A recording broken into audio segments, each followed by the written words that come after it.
Today I'm going to present you Holoway, a virtual reality meeting system, and I'm going also to present you how we were able to use XP programming throughout the project.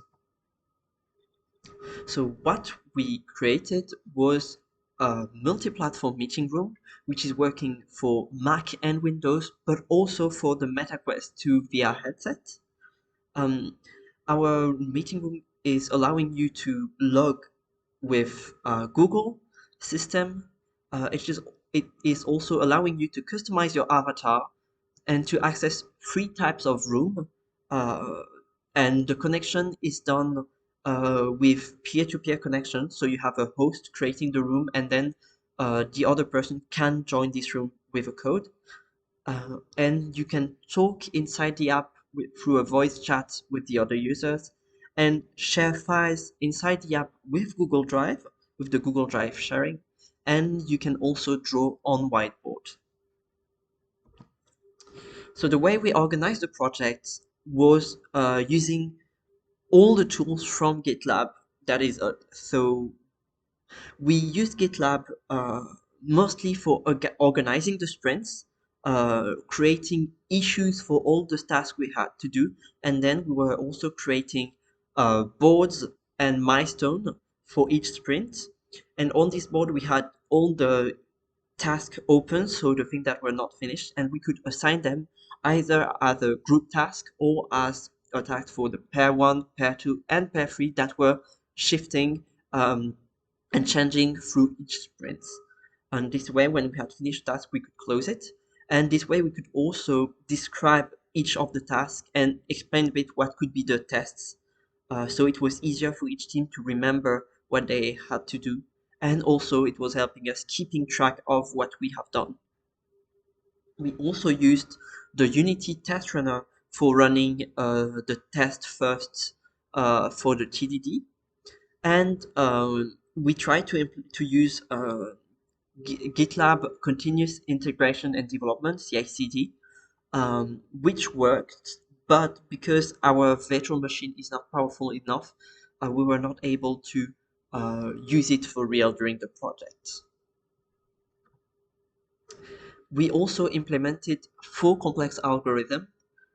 These algorithms are split in 2 categories: graphic and security.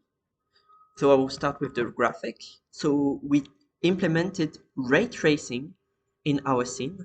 As you will see in the demo, we just use it to have a preview of the room with ray tracing.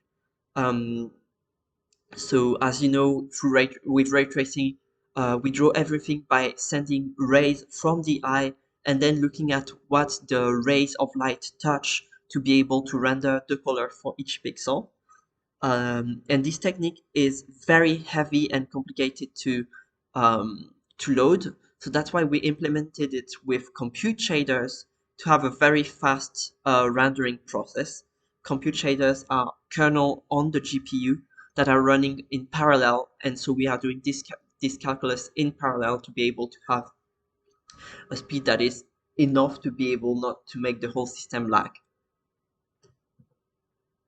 We also implemented a Catmull ROM spline editor for the whiteboard. Uh, so we decided to use this one. So it is allowing you to draw control points, and then you can generate a Catmull ROM spline for these. You can move the point, delete the control points, and the spline is updating. We decided to use this spline because first it's interpolating every point, and we thought it was a very good features because you want to draw points and then interpolate them. Also because it's C1 continuous, so the looks very smooth because the first derivative is still continuous, and mostly because with this spline you don't need to specify tangent, which is the case for most of the drawing software, as Bezier Curve, for example, when you need to preset the tangent. We wanted to have something very easy for the user to use, and so we thought Catmull ROM would be handy, and we implemented it with the matrix form, calculating all the interpolated points. Designing a pipeline to encapsulate sensitive information and ensure it stays within its designated domain is a complex and important task. In order to achieve this, a particular method of encryption is necessary, and we used 128 AES encryption on CBC mode, which is actually the industry standard. This ensures that the sensitive data, in this case the Google tokens, are effectively concealed from the other end. Therefore, the client application only sees them as Holoway tokens. It is critical to ensure that no data containing sensitive information is stored on the server, not even tokenized data. This is because in the event of a breach, even tokenized data can be decrypted and used to gain access to sensitive information on the user's drive.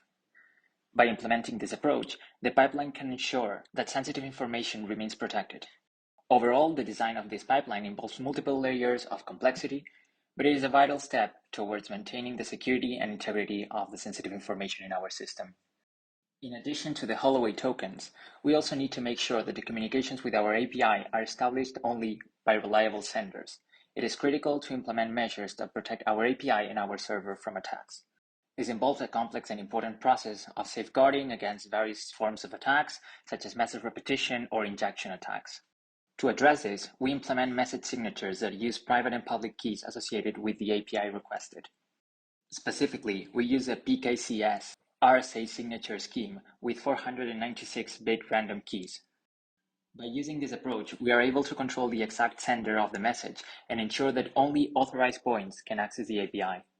This is a crucial aspect of maintaining the security and integrity of our API and the data it handles. Then for the test coverage, we have a test coverage of 51%. Um, this value could seem low, but the reason why we have this value is because first there is things that can't be tested with Unity. For example, networking is almost impossible to implement because to do that, there it's not allowing you. Unity is not allowing you to use um, async testing, and so we couldn't test all the async parameter, which was most of the part of the networking. Um, Also, we couldn't test the ray tracing because ray tracing scripts are only to send the data to the shaders, and we can't test the shader since it's on the GPU, and so this part are not able to be tested. Um, and uh, Also, another problem we met is that in the app, we don't have a lot of logic parts. So we don't have functions that are taking an input and sending an output. Most of our functions are void function taking keyboard input and putting things in the scene and displaying things in the scene and changing things in the scene. And uh, writing tests for these is not really useful because we are retesting what the if Unity is working properly.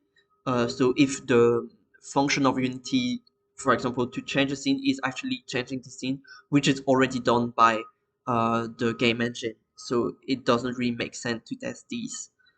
But for the logic parts and especially for the API, we were able to reach almost 90% of code coverage. The only thing that were not tested in the API are the integration, but because some parts are not useful to test, we did a lot of manual testing. Um, every time we were coding something, we were testing on the different machines if we're able to spawn the object looking directly in the scene and using a lot of debug to test these. And finally, for the scalability of our app, we thought our app to be very scalable and to be a very professional app that could be used by companies immediately. So that's why we chose peer-to-peer multiplayer, because this way we don't need a centralized server taking all the charge, and the charge is only through the on the host machine. And because meeting rooms are pretty uh, with small people, we don't need to have tons of people in the room. It will work pretty well. Which is so it's also working on same network for now, but it will work for companies who have the same network or companies who are using VPN, but it's not working on the internet.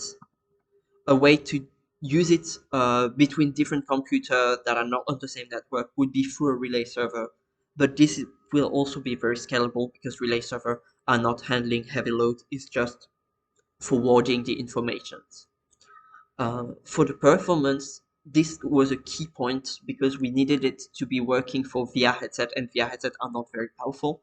This is why we decided to use very low poly models in the rooms to have simplicity and to be able to load them very easily on the VR. Also, the ray tracing, we implemented it with compute shader, so it is much more faster that we use other way of implementing ray tracing with the other shaders. And the ray tracing is only with the desktop version because the VR headset can't run it, but it's working because it's for the preview, and the hosting is only with the desktop, so the VR headset are not accessing these pages. So now we'll go through the demo.